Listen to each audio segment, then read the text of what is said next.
Hey, everybody. Welcome to Kame House Party. I'm Aaron. And I'm Vince. It's the podcast where we talk about Dragon Ball. And we also try to watch every episode of Dragon Ball that has ever existed or will exist. And then we get together, sit down, turn on those microphones, and we have a fun time conversation. We weave a bunch of improv into it. We give our hot takes on these very old cartoons. Hot takes. We do a little ASMR. I'm eating noodles. I'm whispering into a microphone. Blah. This is a Dracula. It's my ASMR channel. I want to suck your blood. No. Here's the sound of it. Well, that's gross. We should stop. Hey, somebody appreciated that. Ooh, somebody. You know they did. So what we're saying is this is a podcast for everyone. That's true. And before we get into that dirty business that we do with Dragon Ball, we do a little. We gotta clean up the place before the guest arrives. Yeah, we gotta clean up.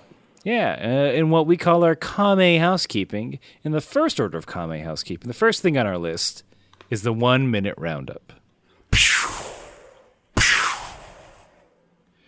Shots over in those hills. What do you think's going on over there? I'm listening.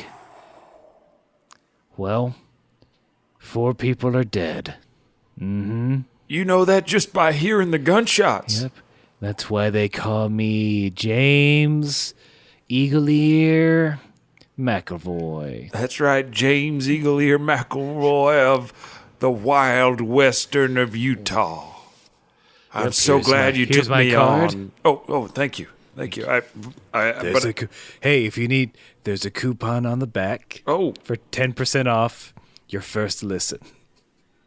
Okay. Well, so now I only owe you how many dollars for the information you've given me? A whole $2. Oh, boy, $2.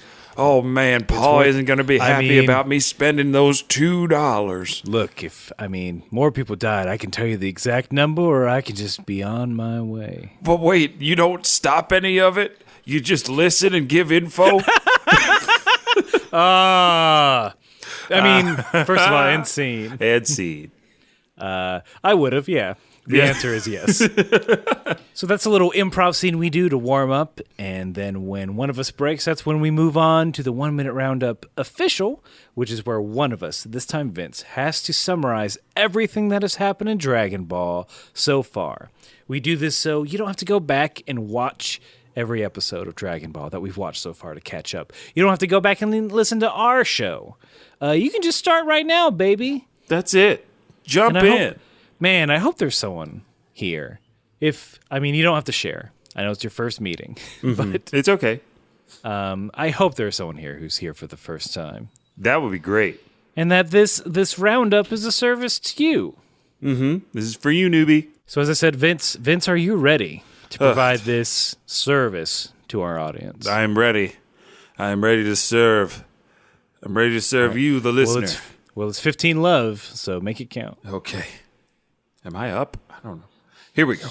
In 3, 2, 1. Dragon Ball. It's about a boy named Goku who's got a tail, and he meets a blue-haired girl named Bulma who recruits him to help her find all 7 Dragon Balls so she can wish for a boyfriend. Along the way, they meet other characters like Oolong, a turtle hermit named Master Roshi, Krillin, Yamcha, Puar, Launch, other giant dinosaurs, Chi-Chi, the Ox King, Bulma. I said that already. They run into the Red Ribbon Army, who wants to use the Dragon Balls for nefarious purposes. Goku beats them all single-handedly. Might I remind you, he is but a boy. Then Goku's like, I want to train with Master Roshi so I can fight in the Tenkaichi tournament so I can see who's the strongest in the world. He comes in second on the first time. And then he's like, I'm going to go train in the world for 3 years. He meets a green fox who's been convicted of murder, and then he makes it to Papaya Island in time for the tournament. Then he meets Tien, who's a bad guy with a bad motive, and now Chiaotzu's fighting Krillin in the 3rd round. Hey, you did it! Oh boy, we got a nice list of. At some point, maybe it is just going to be a list of characters. Yeah, I wanted to make sure I get the characters in there because they're fun. And if you are like, wait a minute, I want to know how Goku met all those folks, you can go back Convicted and listen to our of murder. Well, was he prosecuted? I don't know. We actually don't know. Actually, we do know he was set free. No, he was acquitted. He was acquitted. He didn't even go to trial. No, it was No bail. out there on the streets all day. Kevin Hart on the pod. You want to go night night? Snap, clap. Kevin Hart. Okay. Okay. I'm done. All right. The fine. spirit of Kevin has left my body. Now that we've exercised Kevin Hart from our podcast, the last bit of business is to let you know that Vince and I, we watch 2 different versions of the episode. I watch the subtitled version, and Vince watches the dubbed version, because there's no sub-dub war here. No. There's only sub-dub peace. Sub-dub peace. The opposite of war. Indeed. We strive for peace versus the subs and the dubs. All right, so Vince, you gotta go first. I'm sorry. Okay, I'll go first. Episode 91. Counting Controversy. I don't know if it's a controversy per se. I didn't think so. Kerfuffle. Kerfuffle. Conundrum. Conundrum, I think, is a perfect word. Yeah. Or counting confusion.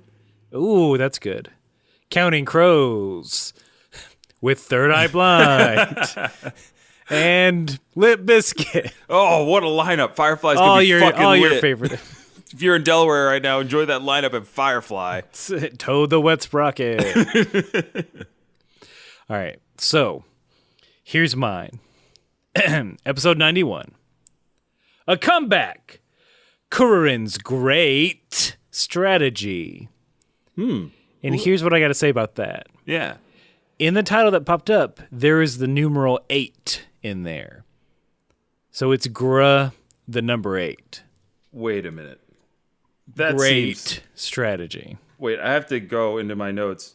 Oh, I know why. I know why they put that in there. I don't like it. Yeah. But what do you mean you don't like it? I don't like it. But just I want my letters and my numbers separate, okay? It's like church and state. We got to keep them separated. In this political climate? Hey, somebody's got to hold their feet to the fire. Those numbers. Yeah. Look, numbers have overstepped their boundaries, and I don't like it. These numbers are taking the letters' jobs. Exactly. What is that A supposed to do now? I mean, that is an E, an A, and a T that lost a job. Exactly. And those are 2 vowels. 2 of the most used vowels in the English language, and they're not in the word. They're not in that word. Not to mention lowercase t, who has a hard time getting in anything except the starting line of any major novel. Or is this a case of where the 8 makes 3 times as much as 3 letters?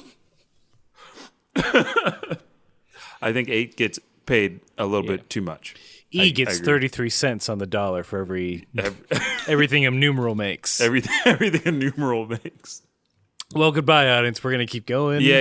You guys can come back in 5 minutes. We'll still be doing this. Yeah, let's get going on this epi. When we last left off, Chiaotzu in the air, about to hit Krillin with a massive Dodon ray. Krillin on the ground, about to hit Chiaotzu with a Kamehameha. Maybe it's his first time. We don't know. Very special. Yeah, he'll remember it always. Yeah, you always remember your first Kamehameha wave. I know. I remember mine. All right, describe it. I was 13. Ooh, that's young. And I was hanging out with some friends at the roller rink, as one does in Delaware. Ooh, at that dear year. Master Roshi. Oh, I never thought it would happen to me. And so there, we're a couple of guys. We're over hanging out in the arcade. We got our skates on. We're hanging out, goofing off, and like these young ladies about our age come over, and they're like, "Hey, like, what are you guys doing here?" And we're just like, "Oh, hanging out." And then one of them asked to skate, and I'm like, "Yeah, sure, let's do it." And then we're holding hands and we're rolling around on the rink, and then all of a sudden a challenger appears on the rink. And like, I don't know what to do. But like this guy is like, hey, what are you doing? That's my girlfriend. And I'm like, she didn't tell me she was dating anybody. He goes, well, prepare to die. And I'm like, not today. And I put my hands back. And I'm all like, Kame, Kame. And I fire it, but I forgot that I'm on wheels. So the force sends me flying back in the opposite direction. And of course I missed. It was my first time. And it was really awkward because like I flew like way back. And then like he's just standing there like, what the hell was that? Like, why'd you fire blue stuff out of your hands? And then he just takes her hand and they skate her off. But it's like a circular rink, so they just come back around me while I'm like drained up against the wall, being like, was it good for you? Yeah, that was my first Kamehameha wave. Oh, boy. I guess I'm a late bloomer. I didn't do a Kamehameha until I was 28. Hey, there's nothing wrong with that because honestly, I wish I could have saved it. There were a couple moments like in college where I was like, wow, if this was my first Kamehameha wave, this would be really great. Yeah. When you had more challengers. Yeah, where there was more challengers, I had a better grasp of like my own physical capabilities, and like I got the glasses that I needed so I can get good aim. But enough about me. Never forget. Enough about our enough about our first Kamehameha waves. Let's talk about Krillon's because this is really impressive. It is. So the Dodon Ray comes.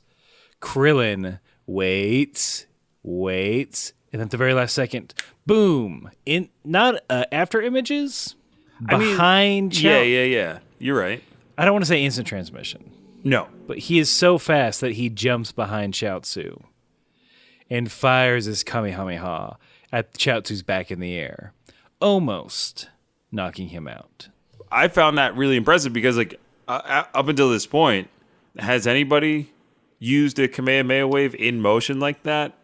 Because maybe Goku has done it, but I don't you think expect that from Goku. Yeah, they're all pretty stationary if I'm remembering correctly. Yeah, because it requires like a lot of focus, and so like you got to give Krillin credit. Like, dude's got some skills. He's really gotten stronger, and even Roshi is impressed. I mean, Jackie Chan. Sorry. Shh.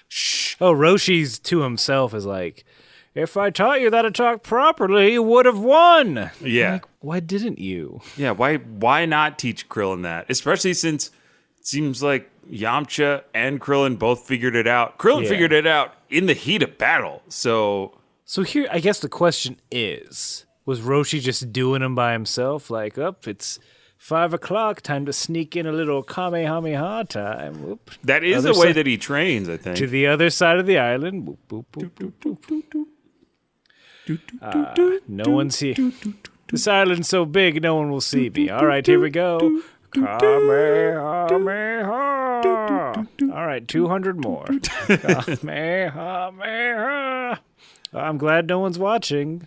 Kamehameha. Yamcha, are you watching this? Yeah, Krillin, I am. Kamehameha. Ooh, that's a big one. Oh, what? Krillin, I think I got it. Yamcha, that's cool. I don't know if I'm ever going to get it. I'm just bald and small. And scene. And that's how that went down. Yeah, that was in the... that got cut. That scene got cut. That's actual audio. Someone said that was filler, and I don't agree. I would have liked that episode. I mean, it wasn't in the manga, but come on. It needed to be explained. Yeah, that's what the fans wanted. So Chiaotzu, he survives. Yeah. He floats above the audience, then floats back in the ring. It's still the issue of Chiaotzu could fly, Krillin can't. How this going to end? Right. So Chiaotzu, he pulls the Darkwing Duck. Let's get dangerous. Takes his cap off. Shows us the shiniest bald head you've ever seen. Oh, it glistens. It gleams. And then Chiaotzu lunges forward, spins around M. Bison style, and just headbutts him. That seemed like a weird secret special technique. Like, to me, the Dodon Ray would have been your trump card, right? Yeah, why not start with this? It seems like a perfect opener, if you ask me. you put your opponent on its heels. You got to deal with all that spinning. It's great. Chiaotzu's a range fighter. He has low HP. He has low armor. High MP though, very high MP. Oh fuck yeah, his MP. So he can't be close range. So this is definitely a desperate move. I think Krillin says something along the lines of, "You're not the only one who can headbutt," and then it's a headbutt off. Yeah, and I don't know why, but in that moment I was like, "Oh yeah, this is gonna be kind of cool when Krillin goes head to head," pun intended, with Chiaotzu here. And then, we get a little bit of a montage of Krillin getting hit a bunch. I was like, Krillin, you dodged a bunch of Dodon rays. Why can't you dodge this? And then, correct me if I'm wrong here, he then, to stop Chiaotzu's, what I call the spinning head missile attack, he just catches him. There's a bit Yeah, there's a bit before, right? Basically, Chiaotzu is not only... He's combining his flying abilities with his head abilities. So Chiaotzu comes in to dive bomb with a headbutt. Krillin dodges out of the way, and a huge crater is opened up in the arena. Yeah, there was a crater from that, but not the massive Dodon ray, which was the size of Chiaotzu that he fired minutes earlier. Well, we get... And Chiaotzu's okay from this. He gets up, spit polishes his head, which, ew... I mean, I like an old-fashioned spit polish. You know what I mean? On your head? On your own head? Oh, yeah. All the time. Yeah, I just go down to Penn Station. Yeah, I go down to Penn Station. I say, spit shine my head, boy. And the guy's like, don't call me boy. He's like, I'm 65-year-old Korean man. What are you doing? Why are you doing this to me? I have a good rapport. I call him Tony. It's not his name. You tip him well, so it's fine. Big tip. I'm a big tipper. The rich person's excuse. It's fine. I put my head down where your feet are supposed to be, and he just... And then you go...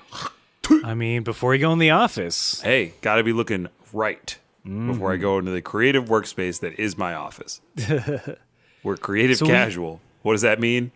You can wear athleisure whenever you want. Doesn't matter. You can only be casual if it's creative. Mm-hmm. If it's, you could be shirt and jeans if you also have a cravat. Exactly. There's a binder with examples. Exactly. Yeah. The onboarding documents that come with the dress code are just beyond me. But yeah, so Krillin ends up stopping Chiaotzu's spinning head attack by catching him, which is impressive because we do learn that apparently, according to Master Crane, Chiaotzu's head is as hard as diamond. Is that what he says in yours? Yeah. What does he say? Does he give any clue as to why Chiaotzu could survive falling head first? I don't know if he says it's as hard as diamonds. I didn't actually write that line down, but he says something along the lines of it's very, very hard in some way. He's a hard-headed boy. Yeah. And throughout this entire fight, Crane is basically declaring, like, kind of wanting Chiaotzu not to knock Krillin out immediately, to make him suffer. He's like, kill him, like, all this stuff. It's very dark, what's coming off of Crane. Oh, I mean, is a little ahead, but it does happen here-ish. Crane has a little flashback to hanging out with training with his brother. Eating with his brother. In these weird, dark, ink-washed still images. Yeah, I understand why they went with that, because they didn't have previous footage to show. So, like, what they've been doing in flashbacks to stuff that we actually got to see is just they reused that stuff. And I thought this was like a nice artistic choice. But I loved when it all came to a head and they like kind of had their falling out. Crane says it all happened over a bowl of spilled rice. So like all the tension built up, and then like somebody knocked over a bowl of rice, and they were like, "We're no longer family."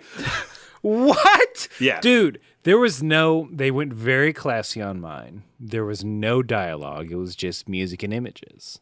Really? Yeah, there was commentary over that from there Crane was the no entire falling time. Out. He was just going on and on. He's like, He was like, I was always jealous of my younger brother because it always came so easily to him. He didn't want to listen to me anymore. He was so headstrong and bullish and all that kind of stuff. I was like, wow. I mean, that adds a dimension to Crane. I think they tried to make him a little bit more of a sympathetic character in the English version, which was an odd choice because they usually just like, at this point, it's been like, he's a bad guy with bad motives. And that's it.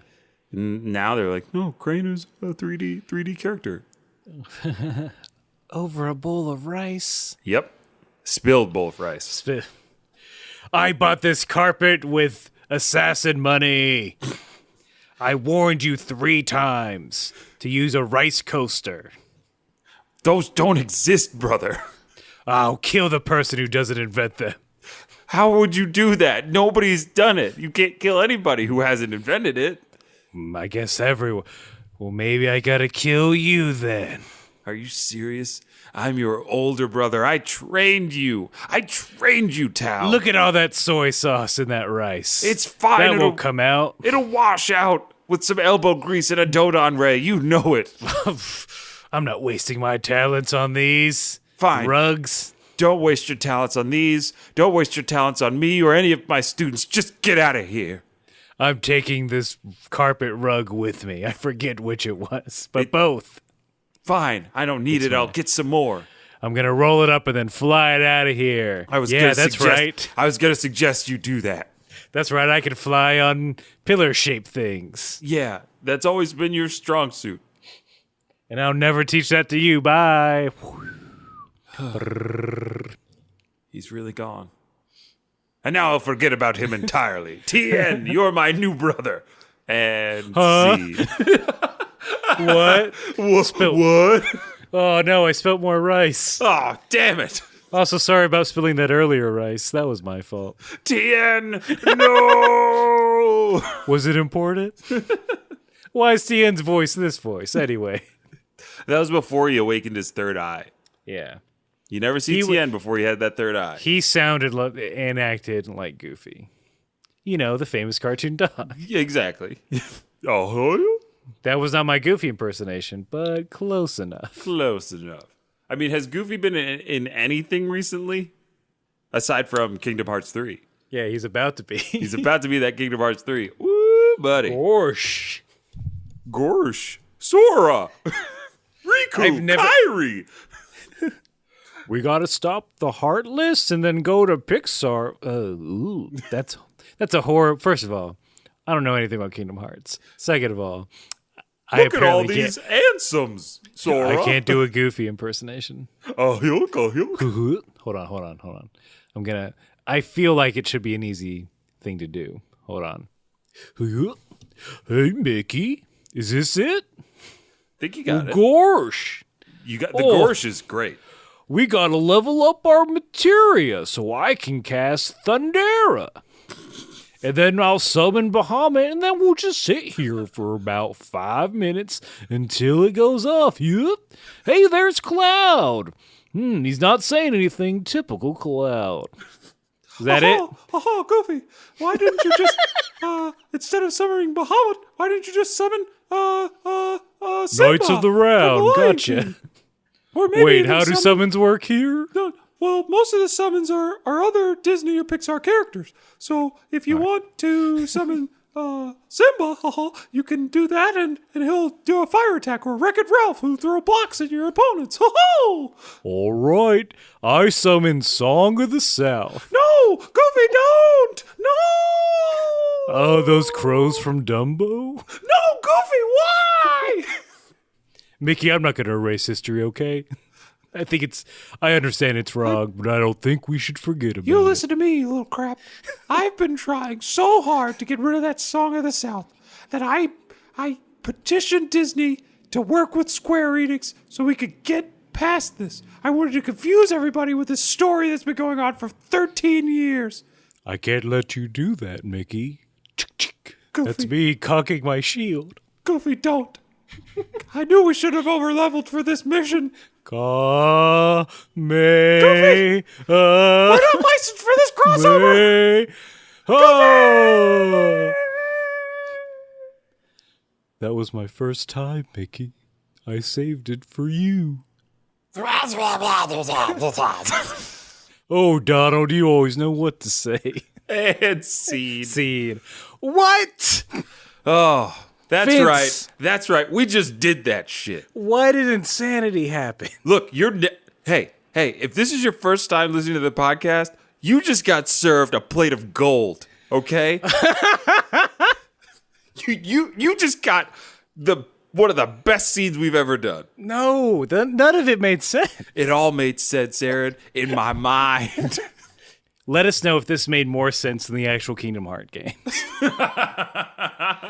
I have a feeling that it's going to be neck and neck. It's got to be pretty close, but I think we got a lot of references in there because, and I'm pretty sure you can summon Bahamut in one of the Kingdom Hearts games. It's maybe either in 2.5, or Dream Drop Distance, or one of those. You can summon a Final Fantasy summon. I mean, I'll never know. You'll never know. You won't play this one. I haven't played any of them. Oh, you haven't played any of them? No, yeah, that wasn't a bit. Oh shoot! I thought you played at least one of them. I've seen it played. Yeah, that's close enough. Let's stop the C3 talk. Enough. And we'll get to, as you said, Krillin is able to stop Chiaotzu's drilling. Krillin does get a kick in, but now it's time for Chiaotzu's final actual super secret technique that nobody's beaten or seen, I don't think. That no one's foreshadowed at all. Not even a little bit. Telekinesis! Yeah, but a very specific form of telekinesis, right? So they don't explain exactly what he's doing. They say it's just telekinesis. And to me, it looked like he was just twisting around Krillin's insides. No one said this. It's just Chiaotzu used telekinesis. Krillin grabbed his stomach. Yeah. In pain. Do they explain it a little more in your version? They do not. And I don't think they call it telekinesis either in mine. But that's what it is, right? He's Poopakinesis. What'd you say? Poopakinesis. Oh, poopakinesis. Very nice. Perfect. I can manipulate your poop. I'm twisting it around. Oh. Aren't you in pain? Oh, yes, I'm in pain. Stop describing it. Oh. My ultimate technique, describing gross things. No, please. I have a plate of pho in front of me. Just don't. Yeah, I put my pho on a plate. Don't Feel judge the me. Duke. No. Twisting around. No.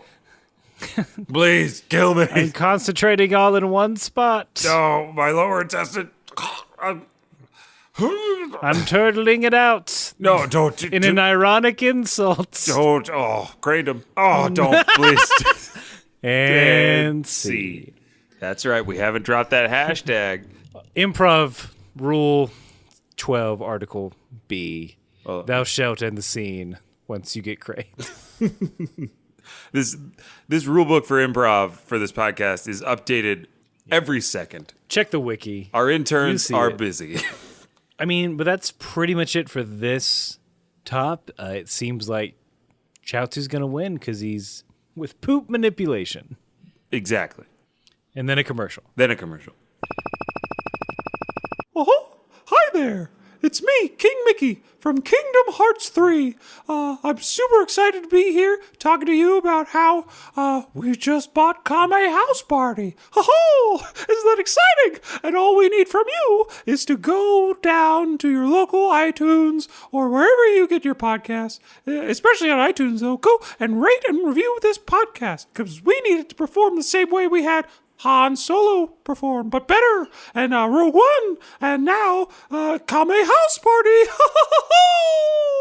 So go rate and review, and whatever you write in that review on iTunes, Aaron and Vince will read. They'll read it on air.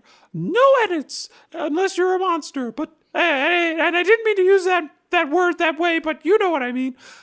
So go out. Do your duty and support Disney and Kame House Party with your reviews.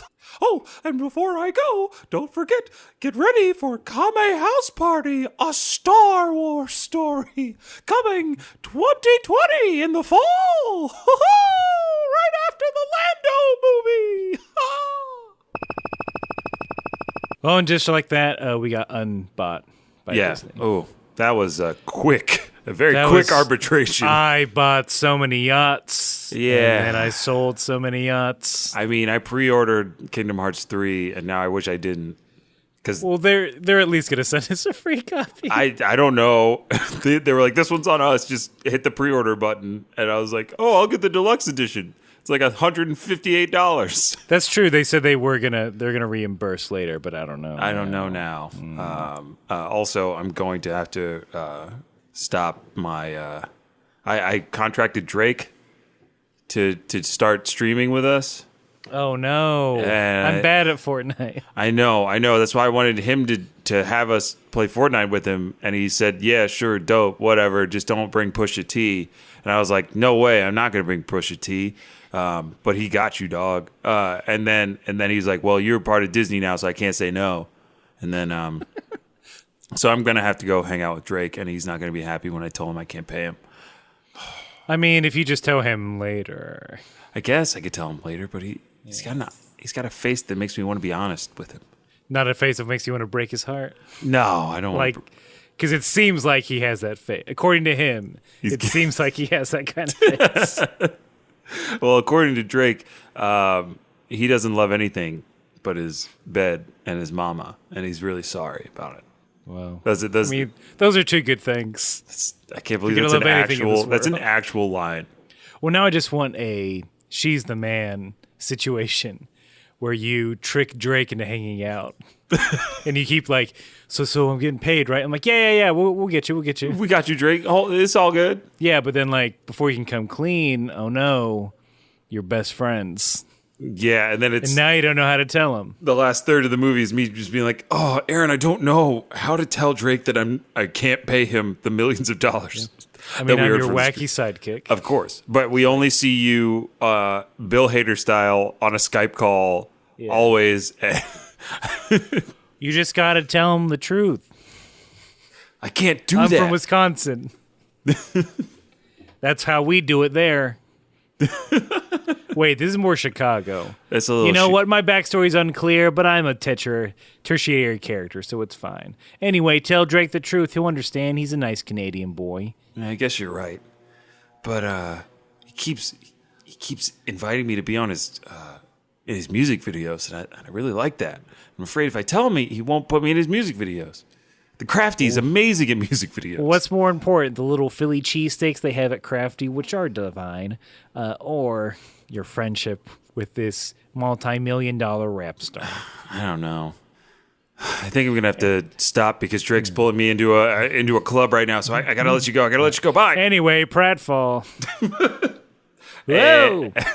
And scene. Oh, I hope when we finally make that film, that every time you sign off on Skype, it is a pratfall as I'm like going to hit the button. Yeah. Like as you pull out of the image, you just hear it. Yeah. you hear you say bye, and then like pots and pans just everywhere.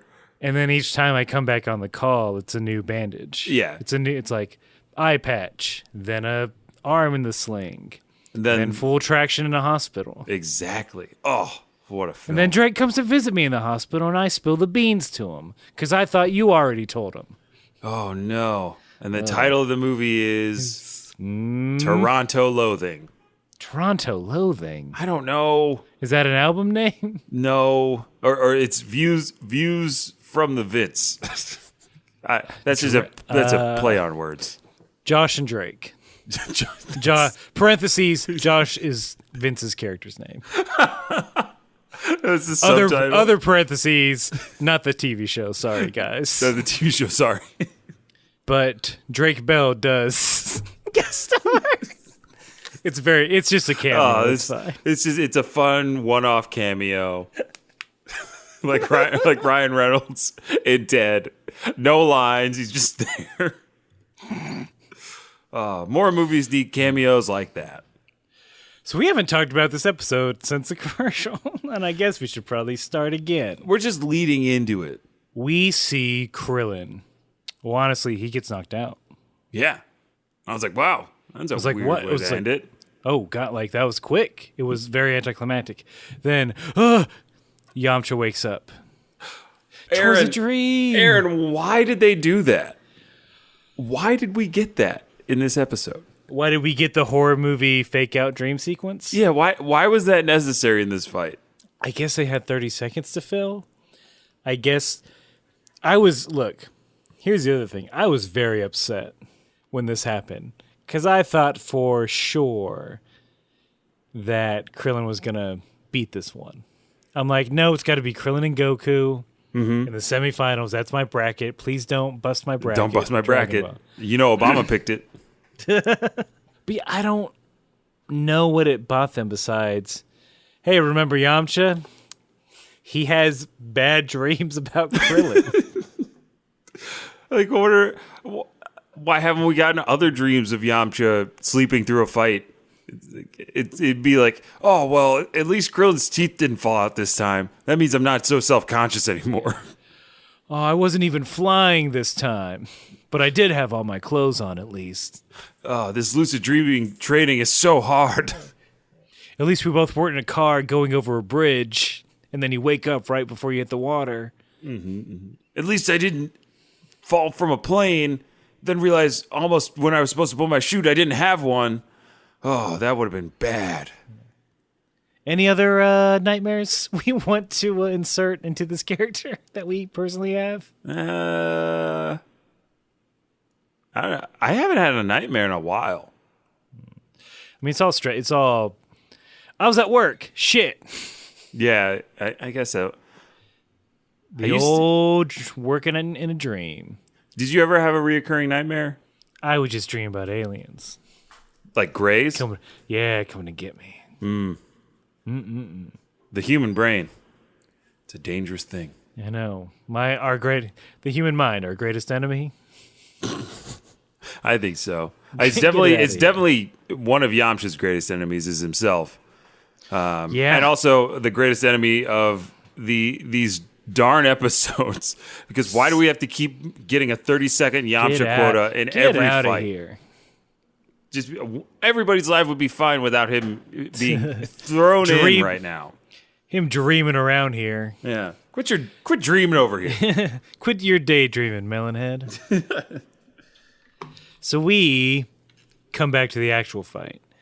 Krillin is in great pain because of Chiaotzu's abilities, but through some scheming, Krillin is a crafty boy, and it's especially true here. He realizes that Chiaotzu can only use his powers if his hands are open. Mm-hmm. Which is why he's been kicking Krillin this whole time. Yeah, and Krillin's like, I guess in his mind he's saying, how can I get him to use his hands? Mm-hmm. And Krillin being the observant one that he is, he uses his super secret technique, mathematics, and starts asking Chiaotzu math questions. Like, hey, what's 3 plus 4? What's 17 minus 18? Like that kind of thing. Yeah. And Chiaotzu, has to pause and and then he counts on his fingers because he hasn't learned to do it in his head yet. He's a baby. He is a child. He is more of a child than any of the other fighting children in this I'm pretty tournament. sure he's literally a child. You're right. Like, how old do you think Chiaotzu is? 10.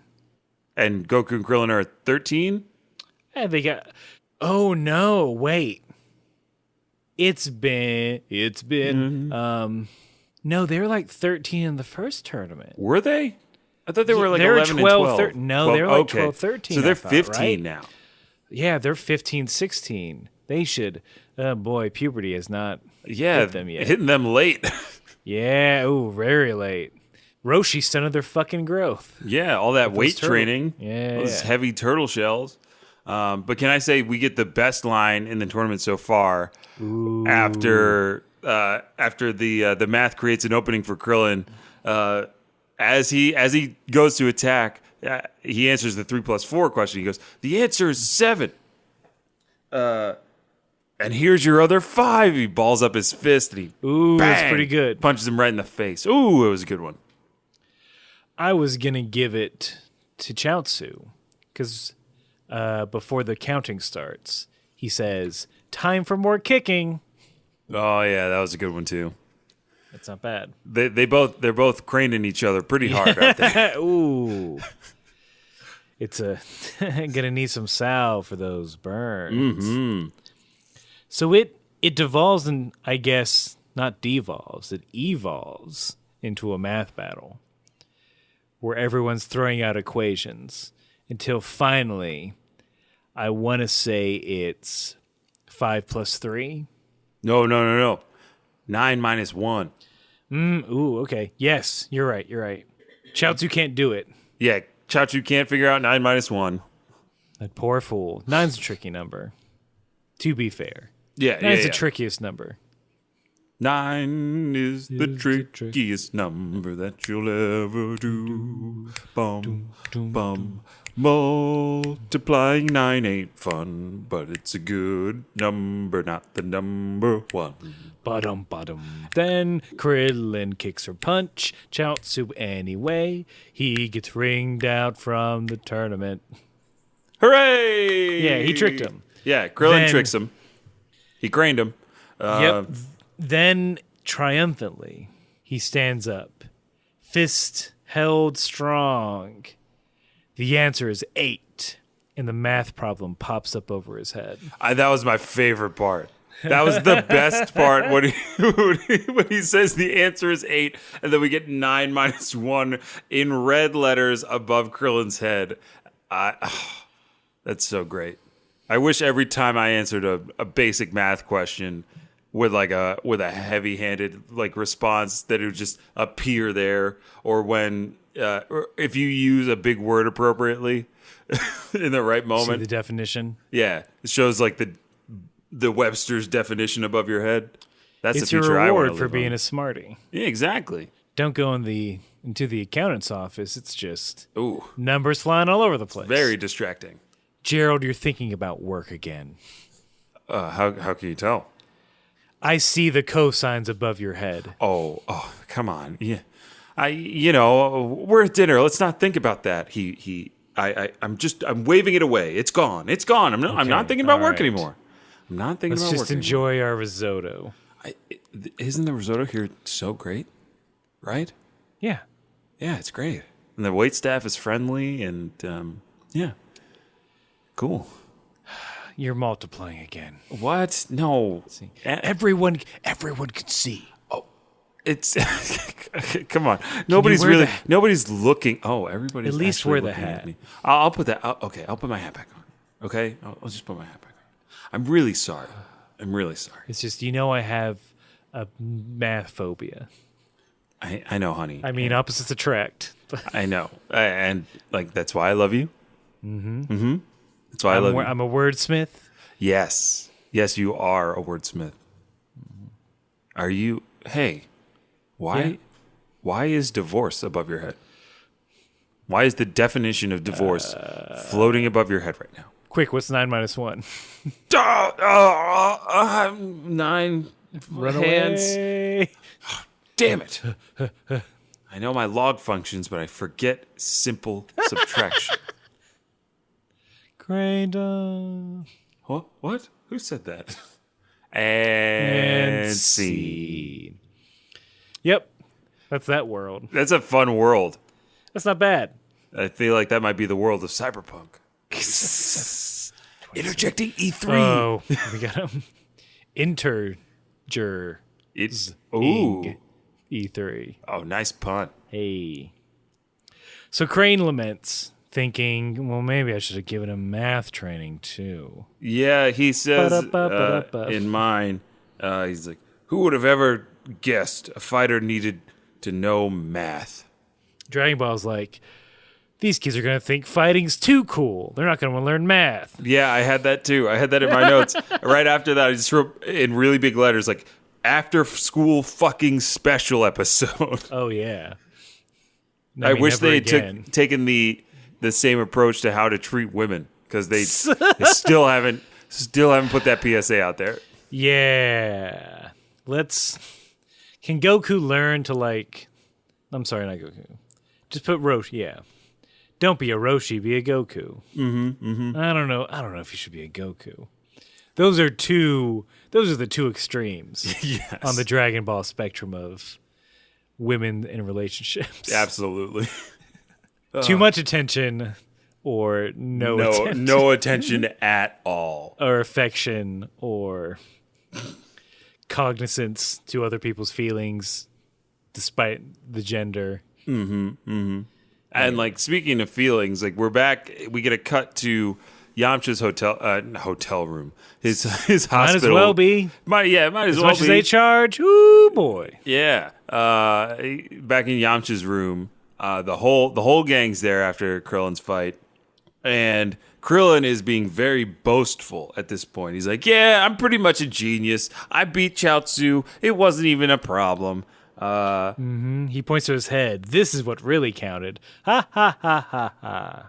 And then Bulma, she throws out a very long string of numbers. A very large math equation.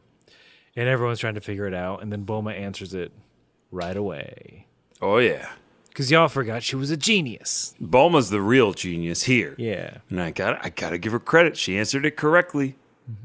Or she had it memorized. I think she probably had it memorized. It's like a standard genius equation. What's 1,058,303 plus 2,068,400,008? Answer that. Wait, did you write it down? Yeah. Wait, did you write it down? What? Did you write down? Yeah, I just came up with that. So if you know the answer or have a calculator on you, send it to me. I want to know what that big ass number is. Yeah. Vince, he can't get to his phone or his calculator right now. No, not right now. And maybe not for, I don't know, the rest of my life. Please. This is the only way. This is how I get my inheritance. Exactly. My dad said, prove you did your homework and you'll get my millions. My entire life, my father's just been saying, show your work. Show your work. Yeah, if you send it in, you have to show your work. Oh, please do. I want it. Like, you could show me, write it out, take a photo of it, send it to us at kamehousepartypod@gmail.com, and I will give you all the praise. See, math does pay off. We're not paid by the government at all to push this agenda. STEM is great. Yeah. See, yeah, Disney doesn't want us to count. Unless you want us to count Star Wars sequels. You better do that. Crane him. Hey. We got an infestation here. I heard that. Okay. We don't work for you. Not anymore, you piece of shit. I'm sorry. Oh, there's still a chance we could have come back, baby? I don't know. Uh-huh. Oh, no. Look, we don't want to work. We don't want to work with you, Goofy. Get out of here. Yeah, Look, man, we can't hang with you. Yeah, we can't hang with you, Goofy. Goofy, you said, let's all hang out. And then hanging out was us at 3 a.m. in the fucking Viper Room trying to resuscitate one of your girls. And you're like, just leave her. It was awful, Goofy. It was awful. I have nightmares about that. I have Yamcha-style nightmares about it. Yamcha-style nightmares. Yamcha-style nightmares are nightmares that are so conveniently timed to a situation happening in another room. I wake up in a cold, loser-like sweat. Speaking of losers, poor Chiaotzu.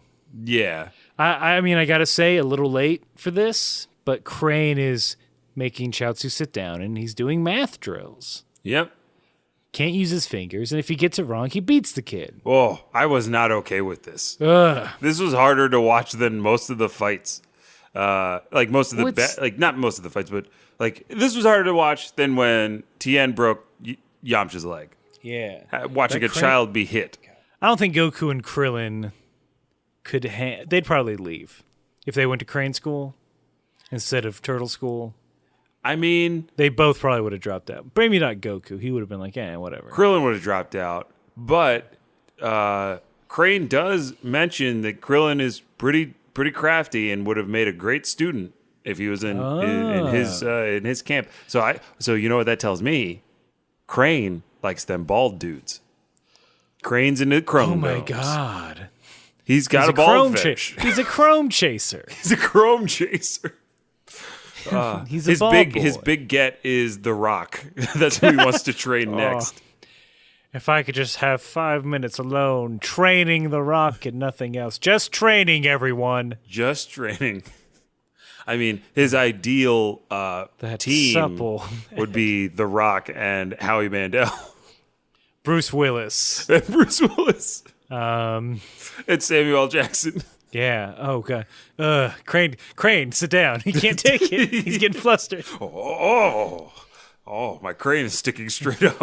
Oh, God. Crane him in your pants. Craned his jeans. All those brilliant boys. And their bald, I was going to say bosom, but that's not right. That's what I call heads. That's what he calls heads, you know? That's it. So we'll leave that sad event, because now it's nighttime, baby. Well, and yeah, this was almost like a false ending for the episode, right? Usually an episode would have ended on a note like that, but we get a little bit more. Master Crane sneaks out of the hotel room.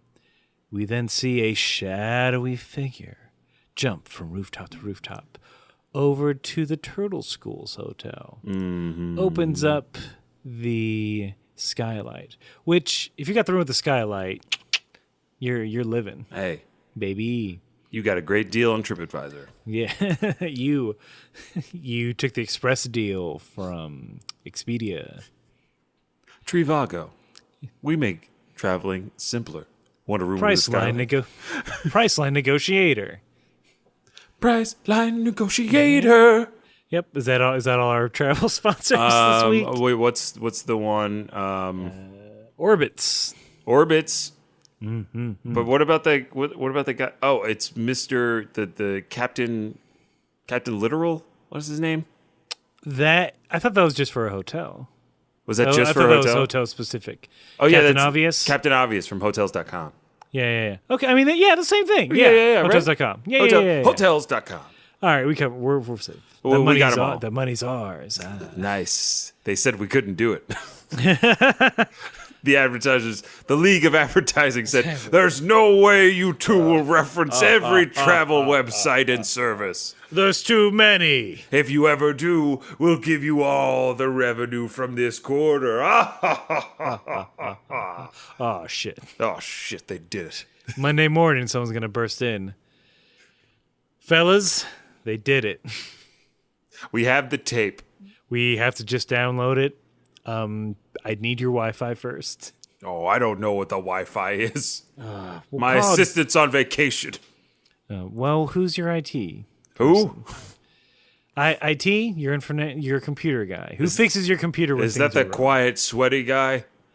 I usually. Do you have his number? We can call him up. I just yell. Hey, Fred! Fred! Yeah, Mr. Captain Obvious. You need some computer work done? Yeah, well, give the Wi-Fi password to this intern. If you check your company email, you'd see the note that the network's down. Although now that I think about it, maybe an email to tell you that probably wasn't the best idea. I don't understand how emails work. You know that. I got to this before computers. And as captain of this Hotels.com ship, I just want you to tell me what the Wi-Fi password is. Wait, Captain, here's a thought. If we don't know they did it, we don't gotta pay them. Well, isn't that obvious? Maybe. Oh, well, you craned me there. Craned him. And see. Oh, boy. Oh, boy. There's letting the cranes fly this episode. Stop looking towards Fifth Avenue, because all the corporations are here, baby. Oh, yeah, we got them all represented. Come on down. Why haven't we been approached by sponsors yet? It's a night of corporate sponsorship. AT&T. Verizon. I don't want to do another list off. No, we just got out of a list. Let's keep it going. All right. We're right in the middle of an assassination because the shadowy figure drops down. A sai, a blade. What's he trying to throw at Goku? I mean, the first move is he tries to pierce Goku's head on his pillow with his hand, man. Oh, yeah, just with his fist. No Goku weapons rolls required. So since this ninja did not use a kunai or a shuriken, we know he's not from the Naruto universe. Yeah, so we can eliminate, out of the infinite people it could be, we can eliminate an entire series. We're not going to list them all. Okay. Even though I could. Don't remind me. Mm-hmm. Goku finally wakes up, though, and is in hot pursuit. Him and Krillin are in hot pursuit of this bad ninja boy. They meet out in the streets. Goku, we get the old... Look, we all know who it fucking is. Oh, yeah. But they want to play this game of Goku's like, well, I smelled you before. You're very familiar. Takes 2 Krillin attacks before we get the reveal. Yeah, Krillin gets the mask off. And it's Master Crane. Bum, bum, ba! You knew it. Yeah, we all knew. Master Crane's like, you killed my brother, I'm going to kill you. Plain and simple. Here's what Goku says. And let me know if it was different. I didn't have a choice. He was a bad person. I think instead of saying bad person, I think Goku says, I didn't have a choice. I had to defend myself. He killed my friend's father. Well, that's better. Yeah. He gave a little bit more context than he was a bad person. Like, he's a bad person. I'm like, who made you judge, jury, and executioner, Goku? Yeah. Kame? At one point. At some point. Yeah, eventually. Eventually, Goku gets all the power. God's basically, hey, man. Hey. Go take care of this. I'm busy. King Yama I'm says, busy or dead. King Yama says, I got paperwork to do. Run on a train. The Snake Way. I don't care. I don't know the Wi-Fi password. I don't know the Wi-Fi password. You got to run to IT. Yeah. I mean, that office was not designed well. No. Not at all. No forethought. They tried to do this big open floor plan, and they realized this is infinitum. We're about to get a fight. Oh, yeah.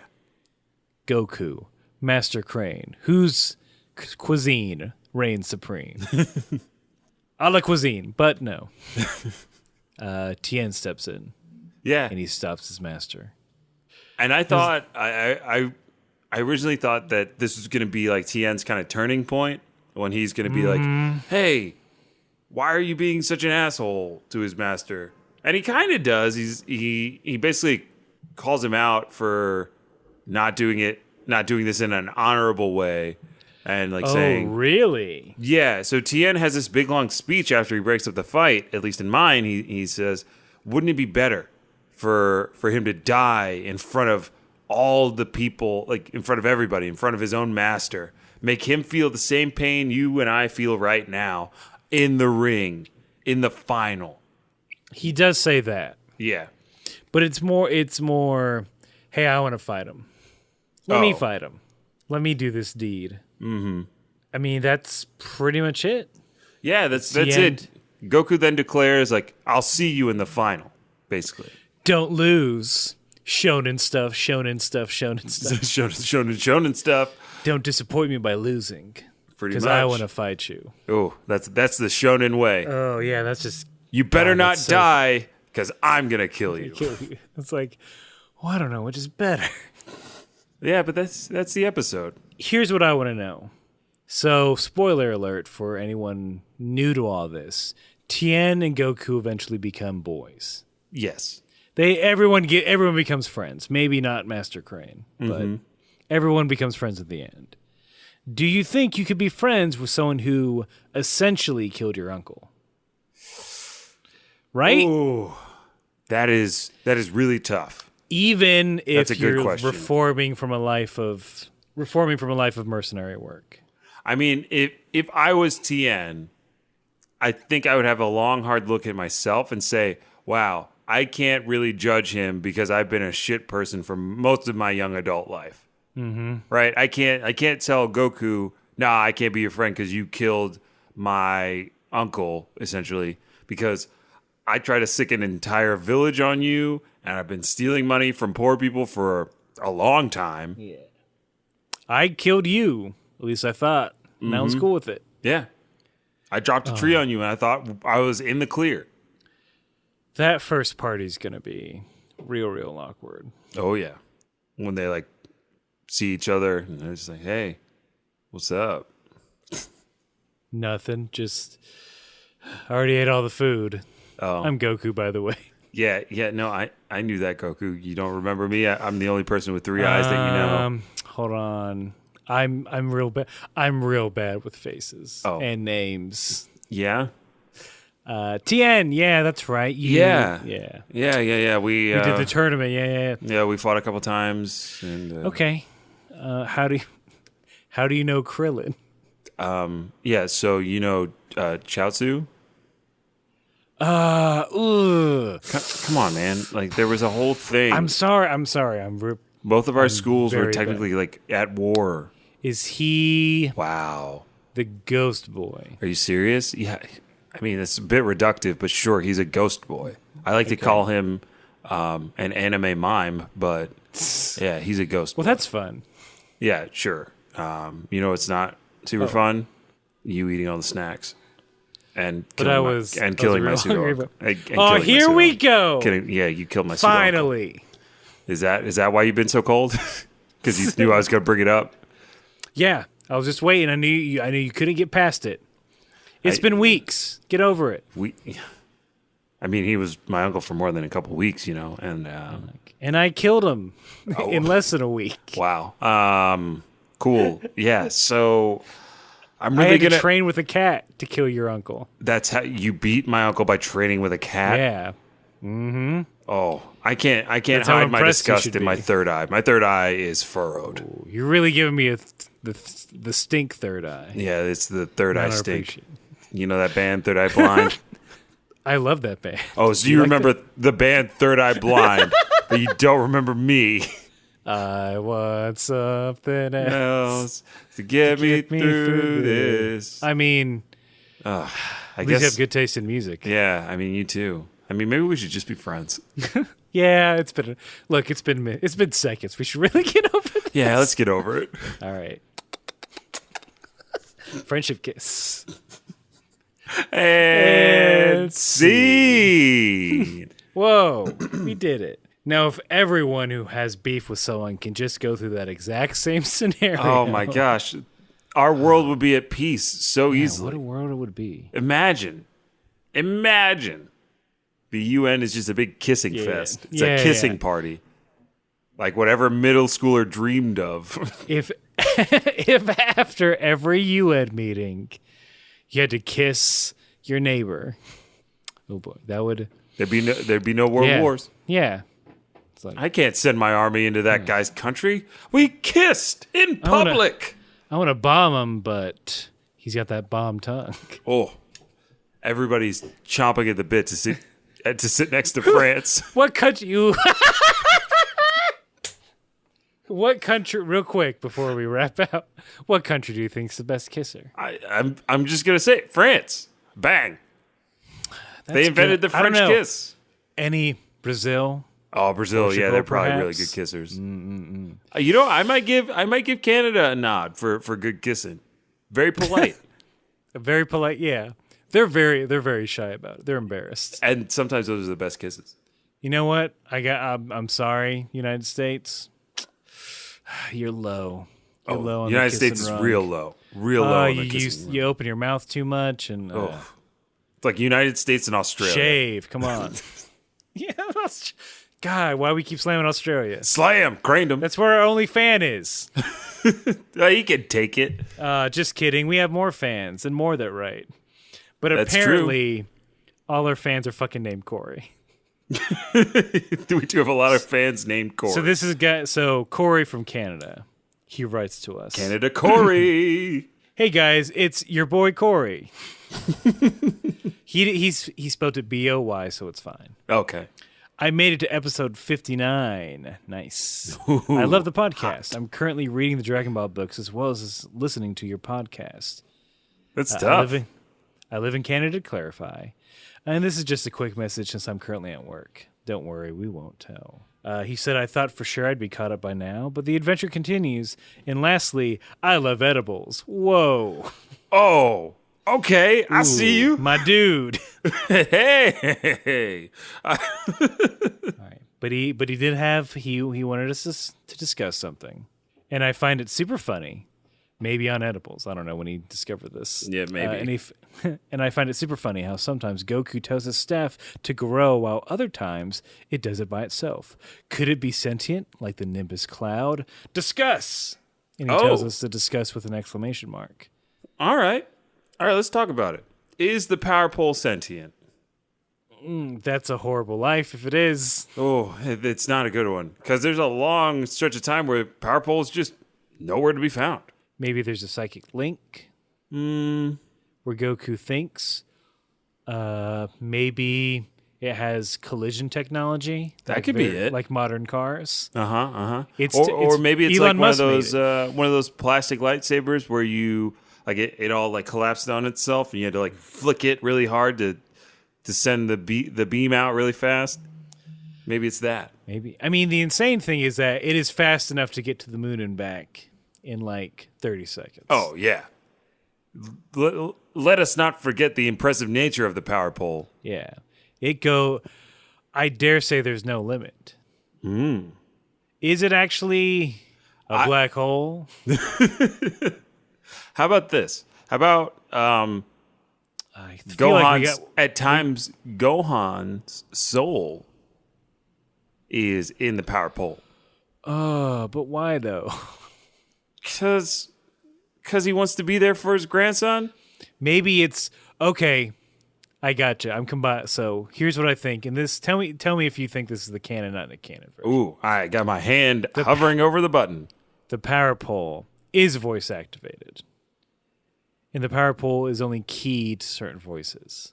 One, so Goku can activate it with his voice, or when it's not, it's Gohan from beyond the grave. Ooh, I like that. Grandpa Gohan, to clarify. Yeah, Grandpa Gohan. Gohan from beyond the birth. Beyond the woo. It's so scary. I can't hit the button. Okay, I'm sorry.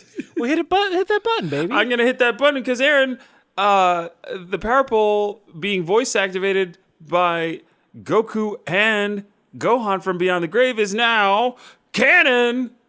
Not Nick Cannon. Hit